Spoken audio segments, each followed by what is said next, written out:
The Doors and their first #1 hit with Light My Fire on July 29, 1967.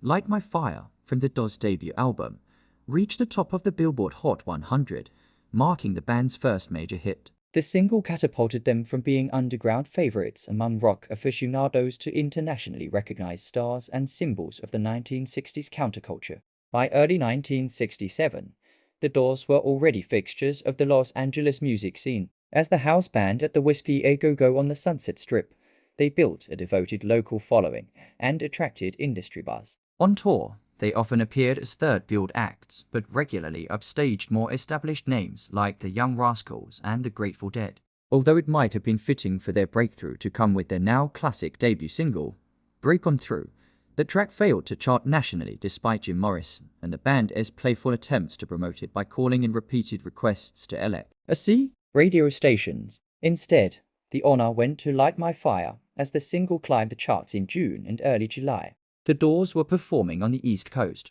alternating between opening slots such as for Simon and Garfunkel in Forest Hills, Queens, and occasional headlining gigs, including a show in a Greenwich, Connecticut, high school auditorium. When Light My Fire finally reached #1 in late July, Morrison celebrated by purchasing his now iconic black leather suit and mingling with Andy Warhol's circle, including model and muse Nico, at drug-fueled parties. His bandmates Robbie Krieger, Ray Manzarek, and John Densmore, along with their manager, worked to keep Morrison grounded, as did his longtime girlfriend Pamela Courson. According to Jerry Hopkins and Danny Sugerman's biography, No One Here Gets Out Alive 1980, Courson once remarked after catching Morrison admiring himself in the mirror before a show, "Jim, are you going to wear the same leather pants again? You never change your clothes. You're beginning to smell. Did you know that?" In the years that followed, Morrison's escalating substance abuse led to increasingly erratic behavior and ultimately